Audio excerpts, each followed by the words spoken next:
Hello guys, आज हम my dress up darling season 2 के एपिसोड 4 को एक्सप्लेन करने वाले हैं। लास्ट एपिसोड के एंड में हमने देखा था मरीन मैगजीन के लिए फोटोशूट कराने गई थी और गोजो और उसने मिलकर शिजुका का 16th बर्थडे सेलिब्रेट किया था। अब हम कुछ दिन बाद का सीन देखते हैं। स्कूल में टीचर बताती है उन्हें कल्चरल स्पोर्ट्स फेस्टिवल में रशियन राउलेट ताकोयाकी बूथ को रन करना है। ज्यादा हवाबाजी नहीं, सीधा मतलब है ताकोयाकी स्टॉल लगाना है। प्रिपरेशन करने के लिए उनके पास 2 वीक का टाइम है और टीचर उन्हें एडवाइस करती है उन्हें अपनी स्किल्स के अकॉर्डिंग अपने काम को डिवाइड करना चाहिए। जैसे एक लड़का स्ट्रांग होता है तो थमा दो उसे मजदूरी का काम, बना दो उसे लेबर, करता रहेगा इधर से उधर सामान को। और फेस्टिवल में उनको रैंक भी दी जाएगी और वो डिपेंड करेगा किसके पॉइंट ज्यादा हैं और पॉइंट डिपेंड करेंगे कि वो कितने कस्टमर्स को अट्रैक्ट करते हैं। कंपटीशन के नाम से पूरी क्लास बातें करने लगती है। टीचर सबको शांत करवाती है और कहती है तुम्हें अभी एक और चीज डिसाइड करनी है। वो बताती है फेस्टिवल 2 दिन का होगा, एक दिन पब्लिक के लिए और दूसरा दिन सिर्फ स्टूडेंट्स के लिए, और मेन इवेंट दूसरे दिन ही होगा। इवेंट का नाम है ब्यूटी पेगनेंट।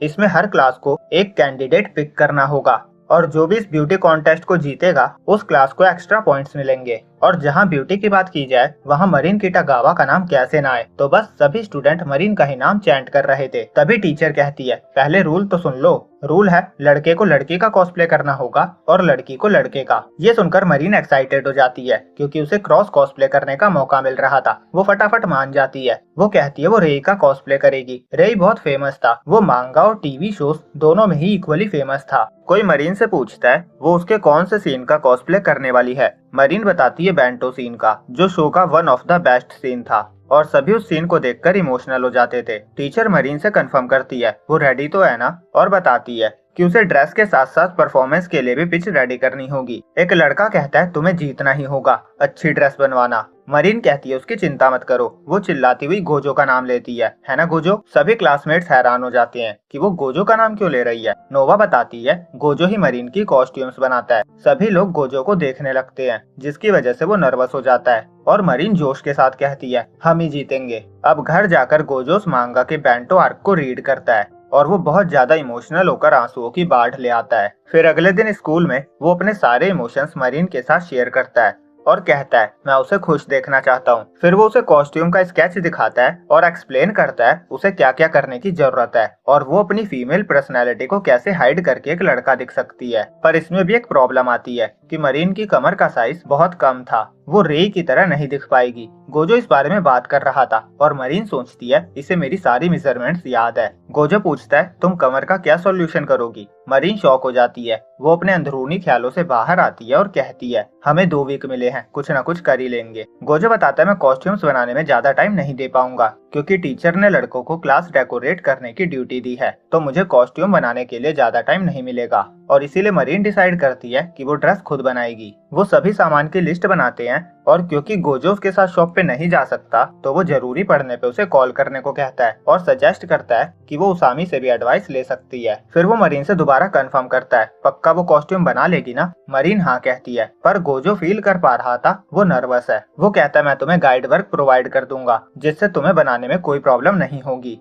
पर फिर उसे याद आता है जब वो पहली बार उससे मिला था तो उसे पता चला था कि वो बुक से पढ़कर भी सही से नहीं समझ पाती। और फिर मरीन शॉप के लिए निकल जाती है। उसे चिंता हो रही थी वो सब कुछ कैसे करेगी, पर उसने क्लास को अपने वर्ड्स दिए थे कि वो फर्स्ट आएगी तो वो कैसे भी इसको करके रहेगी। और गोजो क्लासरूम में जाते हुए सोच रहा था वो कॉस्ट्यूम के लिए क्या कर सकता है। वो बस फेस्टिवल का फर्स्ट डे ही कॉस्ट्यूम पे लगा सकता है क्योंकि उसे बाकी दिन क्लास की हेल्प करनी है। वो क्लासरूम में पहुंचता है और सब उसे ही देखने लगते हैं। वो सब कहते हैं तुम यहाँ क्या कर रहे हो, तुम्हें तो कॉस्ट्यूम बनाने के काम पे लगा होना चाहिए था। नोवा कहती है टीचर ने बॉयज को क्लास का काम संभालने को कहा था तो जरूर गोजो दोनों काम साथ में करने की सोच रहा है। शिकी कहता है देखो बडी, सबको पता है कॉस्ट्यूम बनाना कोई आसान काम नहीं है और ऊपर से हमारे पास बहुत कम टाइम है। गोजो कहता है मैं मैनेज कर लूंगा, पर शिकी कहता है तुम्हें ऑनेस्टली बताना चाहिए तुम्हें क्या फील हो रहा है। गोजो कहता है काम करना डिफिकल्ट होगा। शिकी कहता है तुम्हें अपनी ट्रू फीलिंग्स के बारे में बता देना चाहिए, अगर तुम ठीक है कहोगे तो इस जैसे बेवकूफ को लगेगा तुम सही में ठीक हो। कोई और लड़का कहता है तुम चिंता मत करो, हम सब क्लास का सारा काम हैंडल कर लेंगे,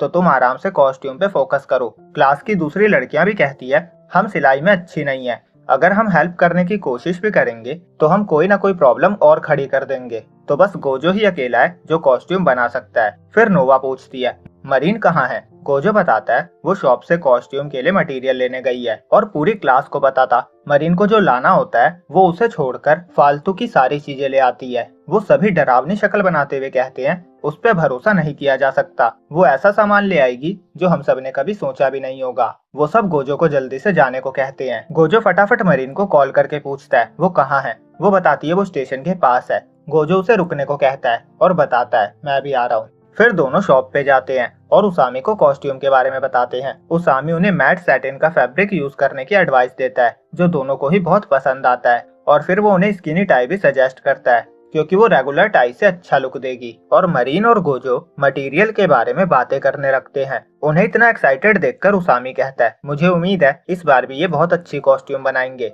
अगले सीन में मरीन गोजो के घर पे डिनर कर रही थी। वो गोजो के ग्रैंडफादर को बताते हैं वो दोनों फेस्टिवल के लिए कॉस्ट्यूम बना रहे हैं। दादाजी कहते हैं जब हम हीना डॉल्स बनाते थे तो हम भी काम को डिवाइड कर लिया करते थे। मरीन को बिलीव नहीं होता। गोजो कहता है दादाजी ने सही कहा। वो बताता है एक हीना डॉल को बहुत सारे लोग मिलकर बनाते हैं, जैसे कोई हाथ बनाता है तो कोई फेस, और कोई कॉस्ट्यूम तो कोई हेयर बनाता है, और फेस पे तो कई बार अलग अलग लोग काम करते हैं। और उनके स्टूडियो में एक हीना डॉल पे 10 बंदे काम करते हैं। मरीन गोजो से पूछती है तुम एक दिन में कितनी हीना डॉल्स का मेकअप करते हो? वो बताता है 200 से 300। मरीन को बिलीव नहीं होता। वो कहती है ये तो बहुत सारा काम है, मैं तो बस 10 ही कर पाती। गोजो कहता है फिर तो तुम कभी ऑर्डर पूरा ही नहीं कर पाती, और वो हंसने लगता है। मरीन को याद आता है हैलोवीन पार्टी में कैंसेई ने कहा था हीना डॉल बनाने वालों के पास सुपर पावर होती है, और अब वो उसकी बात को समझ पा रही थी। और दादाजी गोजो से कहते हैं अगर वो सारा काम खुद ही करता रहा तो उसकी स्पीड जल्दी ही खत्म हो जाएगी, उसे दूसरों पे भी रिलाय होना सीखना चाहिए। वो कहते हैं मैं कपड़े धो देता हूँ, पर गोजो मना कर देता है क्योंकि उसे डर था कहीं फिर दोबारा उनके बैक में पेन न हो जाए।